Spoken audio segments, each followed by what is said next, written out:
Hello बच्चों, आप सभी का फिर से चाहत मैम की क्लास में आप सभी का फिर से वेलकम है। और बच्चे, आज की इस वीडियो में हम बात करने वाले क्लास 10th सामाजिक विज्ञान 2024 के 50 इम्पोर्टेंट यानी कि महत्वपूर्ण क्वेश्चंस के बारे में बात करने वाले। बहुविकल्पी प्रश्न यानी कि बहुविकल्पी प्रश्न मतलब ऑब्जेक्टिव टाइप के जो आपके क्वेश्चन आते हैं उनके बारे में हम आज की इस वीडियो में बात करने वाले हैं। आपकी इस बुक के सारे इंपॉर्टेंट क्वेश्चन इस वीडियो में हम लेकर आए। आप देख सकते हो पूरा हाथ से लेकर 50 क्वेश्चन हमने आपके लिए रेडी किया है। बहुत कुछ एनालिसिस करने के बाद में ये इंपॉर्टेंट क्वेश्चन आपके लिए निकल कर आए हैं, जो कि ये 5 स्टार क्वेश्चन है। क्या है? 5 स्टार क्वेश्चन है। यही एग्जाम में आपको 2024 में देखने को मिलने वाले हैं। बस ये पढ़ लो, इससे बाहर दोस्तों कुछ नहीं आएगा 100% दोस्तों, क्योंकि ये जो क्वेश्चन है ना आपके पेपर में यानी कि 2024 में जो आपका पेपर होने वाला है उसमें ये रामबाण औषधि का काम करने वाले हैं। बहुत ही इंपॉर्टेंट क्वेश्चन रहने वाले। चलो वीडियो को स्टार्ट करते हैं। और चैनल पर पहली बार विजिट करो भाई, सब्सक्राइब कर लीजिएगा। वीडियो को लाइक नहीं किया तो वीडियो को लाइक कर दीजिएगा ऐसे ही। और दोस्तों, अगर आपको साइंस के इंपॉर्टेंट क्वेश्चंस का वीडियो नहीं देखा है तो साइंस के जो इंपॉर्टेंट क्वेश्चन है उसका वीडियो हमने डाल दिया है, मैथ का और आपके जैसे ये सामाजिक विज्ञान जो सोशल साइंस है उसके लॉन्ग क्वेश्चंस का भी हमने वीडियो डाल दिया है। सबका लिंक आपको वीडियो के डिस्क्रिप्शन में मिल जाएगा। चलो आज का वीडियो स्टार्ट करते हैं। तो बच्चे, फर्स्ट क्वेश्चन जो हमारा रहने वाला है, फ्रांस में गणतंत्र की स्थापना किस वर्ष हुई?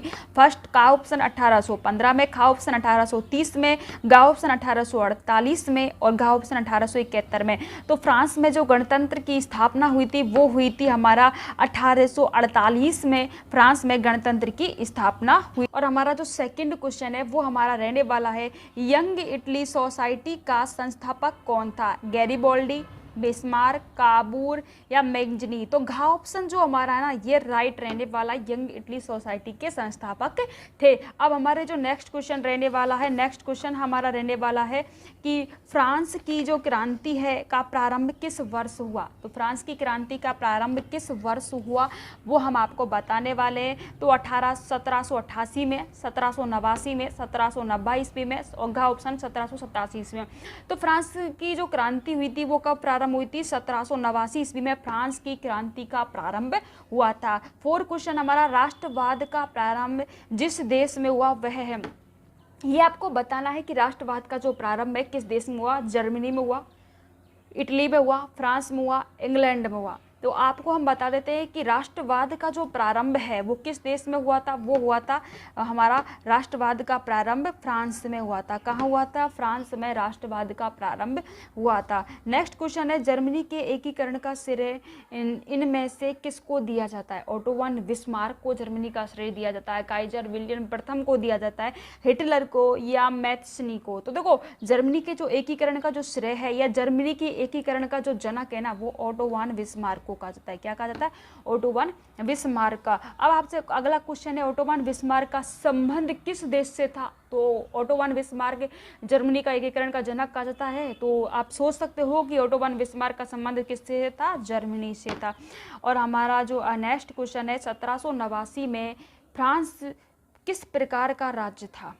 तो किस प्रकार का राज्य था? आपको बता देते हैं कि फ्रांस की जो क्रांति का जो प्रारंभ वर्ष किस वर्ष में हुई थी? 1789 में हुई थी। तो अभी किस प्रकार का राज्य था? असमित राजतंत्र था, सीमित था, प्रजातंत्र था या गणतंत्र था? तो कैसा था? सीमित राजतंत्र था। ठीक है। और जो हमारा नेक्स्ट क्वेश्चन रहने वाला है, महात्मा गांधी दक्षिण अफ्रीका से कब लौटे? अब आपको पता है कोई भी इंसान कहीं जाता है तो वहाँ पर वापस लौट कर आता है कि नहीं आता? ठीक है ना।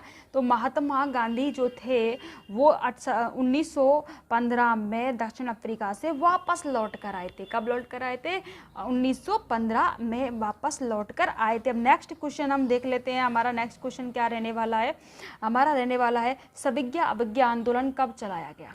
तो भाई, सविज्ञा अवज्ञा आंदोलन कब चलाया गया था? 1920 में, 1927 में, 1930 में या फिर 1935 में? तो सविज्ञा अवज्ञा आंदोलन था महात्मा गांधी जी के द्वारा चलाया गया था। और कब चलाया गया था? 1930 ईस्वी में चलाया गया था। ठीक है। नेक्स्ट क्वेश्चन, असहयोग आंदोलन का मुख्य कारण क्या था? भाई, जो असहयोग आंदोलन हुआ था उसका मुख्य कारण क्या था? रोलर एक्ट था, प्रथम विश्व युद्ध था, किफ़ायत का युद्ध था या द्वितीय विश्व युद्ध था? देखो असहयोगी जो आंदोलन हुआ था उसका जो मुख्य कारण था वो किफ़ायत का आंदोलन था। क्या था? किफ़ायत आंदोलन। देखो यार ये जो सारे क्वेश्चन है ना मोस्ट इंपॉर्टेंट है, यानी कि बहुत ज़्यादा इंपॉर्टेंट है, 5 स्टार है और सबको नोट कर लीजिएगा। वीडियो को एक भी क्वेश्चन को मिस मत करना, अगर मिस कर देते हो, अगर आप एक अच्छा स्कोर करना चाहते हो ना तो कंप्लीट क्वेश्चंस को देखना, ठीक है। अगला क्वेश्चन हमारा 11वें नंबर का रहने वाला है, चोरी चोरा कांड किस वर्ष घटित हुआ? ये आपको बताना है कि चोरी चोरा कांड है किस वर्ष घटित हुआ। 1920 में, 1922 में, 1921 में, 1925 में। तो चोरी चोरा जो कांड हुआ था घटित, वो कब हुआ था? 1922 में घटित हुआ। कब हुआ? 1922 में घटित हुआ था। अब नेक्स्ट क्वेश्चन है, हिंद स्वराज पुस्तक के लेखक हैं। अब आपको बताना है कि सरदार वल्लभ भाई पटेल हैं, बाल गंगाधर तिलक हैं, महात्मा गांधी हैं, सुभाष चंद्र बोस हैं। तो देखो हिंद स्वराज पुस्तक के जो लेखक हुए थे वो कौन हुए थे? महात्मा गांधी। कौन हुए थे? महात्मा गांधी का ऑप्शन राइट है इसका। नेक्स्ट क्वेश्चन है हमारा, भारतीय राष्ट्रीय कांग्रेस की स्थापना कब हुई? बताना है आपको कि भारतीय राष्ट्रीय जो कांग्रेस की जो हमारी पार्टी है इसकी स्थापना कब हुई? 1885 में, 1904 में, 1857 में, 1855 में। देखो भारतीय राष्ट्रीय कांग्रेस की जो स्थापना हुई थी वो हुई थी भाई 1885 ईस्वी में भारतीय राष्ट्रीय कांग्रेस की स्थापना हुई, ठीक है। अगला जो हमारा नेक्स्ट क्वेश्चन जो हमारा रहने वाला है, स्वराज मेरा जन्म सिद्ध अधिकार है। क्या है? स्वराज मेरा जन्म सिद्ध अधिकार है और मैं इसे लेकर रहूँगा। ये किसका नारा था? ये वचन किसके थे? तो गोपाल कृष्ण खोखले का, बाल गंगाधर तिलक, जवाहरलाल नेहरू, महात्मा गांधी। तो देखो जो इस क्वेश्चन का जो हमारा आंसर रहेगा बाल गंगाधर तिलक रहेगा। क्या रहेगा? बाल गंगाधर तिलक। बाल गंगाधर तिलक ने कहा था कि स्वराज मेरा जन्म सिद्ध अधिकार है और मैं इसे लेकर रहूँगा, मैं इसे किसी को नहीं लेने दूंगा, मैं अपना स्वराज जो अधिकार है मैं उसे लेकर रहूँगा। आगे के जो हमारे 15वें नंबर का क्वेश्चन रहने वाला है, महामंदी का जो प्रारंभ है किस वर्ष हुआ? तो देखो महामंदी का जो प्रारंभ है 1919 में हुआ था या फिर आपका 1924 में, 1929 में, 1934 में। तो देखो महामंदी का जो प्रारंभ हुआ था वो हुआ था आपका 1929 में। भाई फिर बोल रहे हैं 5 स्टार क्वेश्चन है, हर एक क्वेश्चन को अच्छे से नोट कर लीजिएगा, एक नोटबुक बना लो इंपॉर्टेंट क्वेश्चनों का, ठीक है। संयुक्त राष्ट्र संघ का मुख्यालय कहाँ स्थित है? तो संयुक्त राष्ट्र संघ का जो मुख्यालय है वो आपका कहाँ स्थित है ये आपको बताना है। तो कहाँ स्थित है? न्यूयॉर्क में आपका जो संयुक्त संघ राष्ट्र जो आपका संयुक्त राष्ट्र संघ का मुख्यालय स्थित है। नेक्स्ट क्वेश्चन है आपका कि प्रथम विश्व युद्ध कब हुआ था? जो आपका प्रथम विश्व युद्ध है कब हुआ? तो प्रथम विश्व युद्ध जो आपका हुआ था 1914 में, 1939 में, 1919 में, 1942 में। तो प्रथम विश्व युद्ध कब हुआ? 1914 ईस्वी में हुआ था, ठीक है। औद्योगिक क्रांति किस देश से प्रारंभ हुई थी? तो औद्योगिक क्रांति आपकी किस देश से प्रारंभ हुई? अमेरिका से, रूस से, इंग्लैंड से, चीन से। तो आपकी जो औद्योगिक क्रांति है वो किस देश से प्रारंभ हुई थी? उसका राइट आंसर है इंग्लैंड है। क्या रहने वाला? इंग्लैंड रहने वाला है इसका राइट आंसर। और जो नेक्स्ट क्वेश्चन रहने वाला है, मैनचेस्टर के उद्योगपति अपने कपड़ों के बंडलों पर क्या लगाकर उन्हें बेचते थे? तो क्या लगाते थे उन्हें बेचने से पहले? तो वो स्टिकर लगाते थे, चिट लगाते थे, लेबल लगाते थे, कोई गिफ्ट लगाते थे तो लेबल उस पर लगाया करते थे। पुणे जागरण की शुरुआत किस देश में हुई? तो पुणे जागरण की जो शुरुआत है रोम में, इटली में, ब्रिटेन में, ऑस्ट्रेलिया में हुई थी। तो देखो हम आपको बता देते हैं कि पुणे जागरण की जो शुरुआत है वो हुई थी इटली से, ठीक है। नेक्स्ट क्वेश्चन रहने वाला है, पेनियार रामास्वामी नायकर कौन थे? ये कौन थे? वैज्ञानिक थे, शिक्षाविद थे, समाज सुधारक थे, लेखक थे। तो देखो इस क्वेश्चन का आंसर आपको शायद नहीं पता हो, नया क्वेश्चन है ये, तो इसका आंसर रहने वाला समाज सुधारक। कौन थे ये? समाज सुधारक थे, ठीक है। अब हमारा जो अगला क्वेश्चन रहने वाला है वो है हमारा, पंजाब में, भारत का एक जो आपका राज्य है पंजाब, तो पंजाब में भूमि नवीनीकरण का मुख्य कारण क्या था? कि पंजाब में भूमि का जो देखो नवीनीकरण तो सब जगह होता है पर वहाँ पर कुछ ज़्यादा था। तो नवीनीकरण का मुख्य कारण क्या है? तो गहन खेती है, वनोन्मूलन है, अधिक सिंचाई हो रही है या फिर अति पशुचरण, ये सारे हैं। पर सबसे जो बेस्ट है वो कौन सा है इसमें? तो इसका हमारा आंसर रहेगा अधिक सिंचाई रहेगा, ठीक है। नेक्स्ट क्वेश्चन है कपास की खेती के लिए कौन सी मृदा उपयुक्त होती है। तो वो कपास की खेती के लिए जो मृदा होती है उपयुक्त होती है काली मृदा, लाल मृदा, जलोढ़ मृदा, लैटेराइट मृदा। तो बता देते हैं कि जो काली मृदा है या कपास की खेती के लिए प्रयुक्त मानी जाती है काली कपासी मृदा, इसको कहा जाता है रेगर मृदा भी इसे कहा जाता है काली मृदा को। ठीक है, अगला क्वेश्चन है निम्नलिखित में से किस राज्य में सीढ़ीदार खेती की जाती है। तो निम्नलिखित में से कौन से राज्य में सीढ़ीदार खेती की जाती है। पंजाब में, हरियाणा में, उत्तर प्रदेश में, उत्तराखंड में।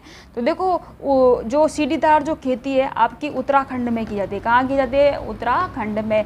चिपकू आंदोलन से संबंधित है। तो चिपकू आंदोलन किससे संबंधित है?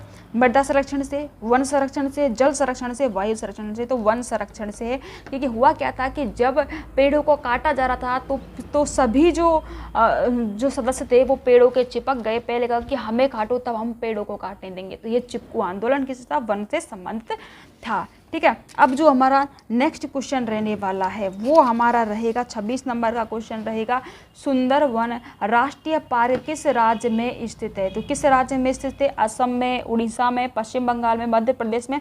तो देखो सुंदरवन जो राष्ट्रीय पार्क है वो पश्चिम बंगाल में स्थित था। कहाँ था?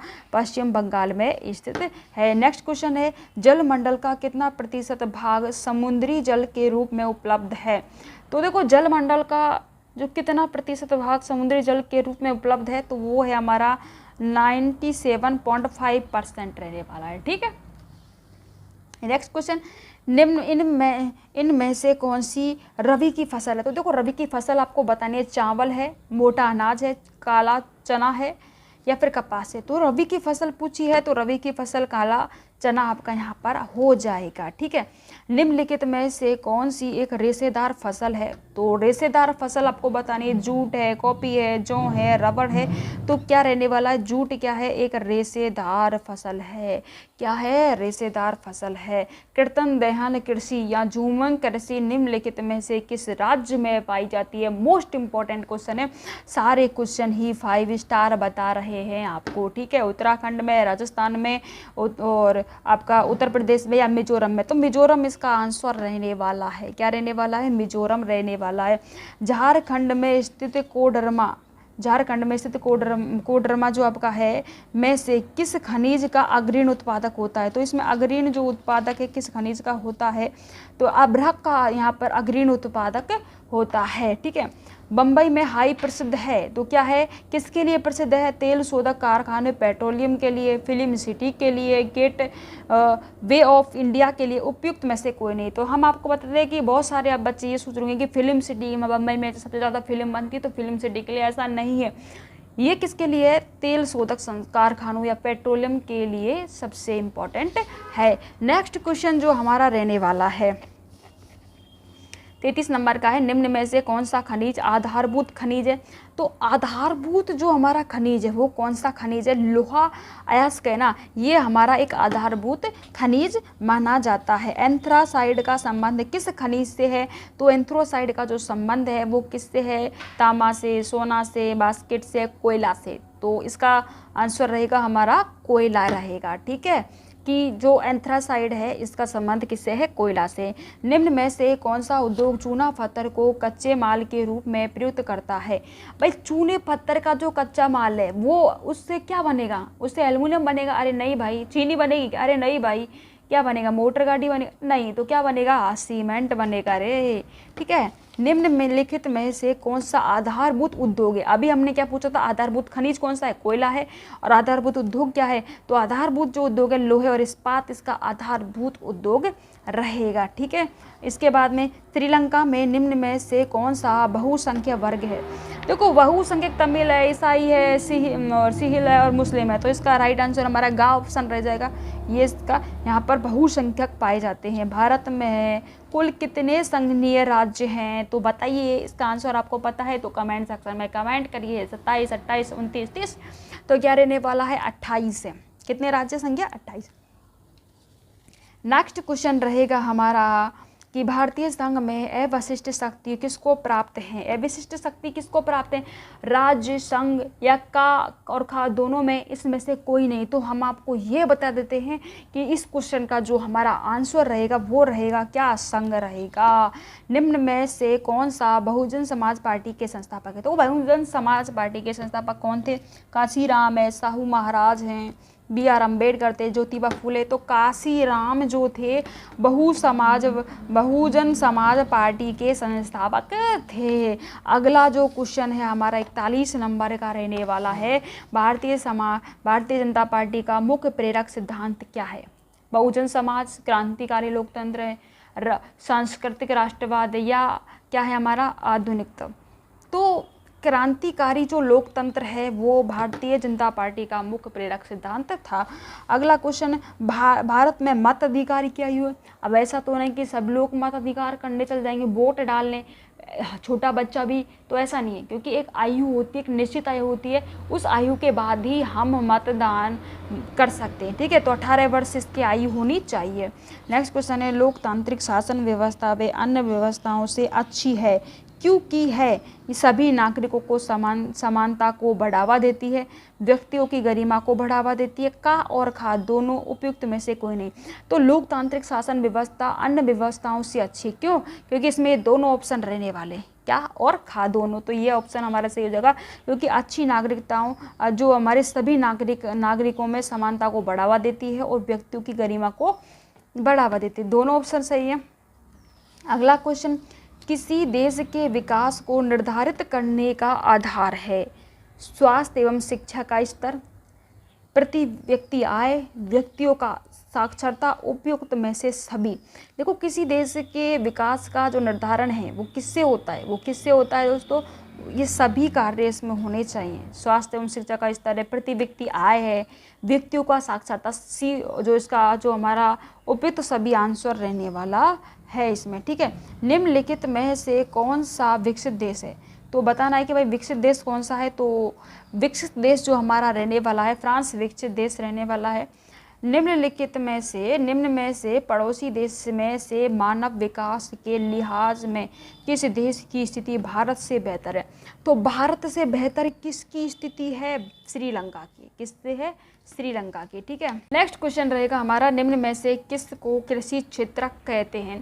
प्राथमिक क्षेत्रक को, द्वितीय क्षेत्रक को, तृतीय क्षेत्रक को, चतुर्थ क्षेत्रक को। तो किसको कहते हैं, प्राथमिक क्षेत्रक को कहते हैं। अगला क्वेश्चन है, भारत में करेंसी नोट जारी कौन करता है। वित्त मंत्रालय करता है, भारतीय स्टेट बैंक करता है, भारत सरकार करता है, भारतीय रिजर्व बैंक करता है। तो बता देते हैं कि भारतीय रिजर्व जो बैंक है, भारतीय रिजर्व बैंक है, ये क्या करता है, करेंसी नोट को जारी करता है। अगला क्वेश्चन है हमारा, विश्व व्यापार संगठन की स्थापना कब हुई। तो विश्व व्यापार संगठन की जो स्थापना हुई थी दोस्तों, वो हुई थी हमारी, कब हुई थी, 1 जनवरी 1995 को हुई थी। कब हुई, इसको हुई थी। और हमारा जो लास्ट क्वेश्चन है, सार्वजनिक और निजी क्षेत्रक आधार पर विभाजित है। किस पर विभाजित है ये, तो ये रहने वाला है। तो इसका हमारा जो ये ऑप्शन है लास्ट वाला, ये रहे, उद्यम और स्वामित्व पर आधार पर विभाजित है। ठीक है, तो ये हमारे सारे क्वेश्चंस कंप्लीट हो चुके हैं। और हम आपको ये भी बता देते हैं कि ये जो सारे क्वेश्चंस है 5 स्टार हैं। क्या है, 5 स्टार हैं। वीडियो अगर आपको अच्छा लगा तो भाई लाइक कीजिएगा, शेयर कीजिएगा, चैनल को सब्सक्राइब कीजिएगा। आज की वीडियो में इतना ही, मिलते हैं नेक्स्ट वीडियो में। तब तक के लिए दोस्तों बाय बाय।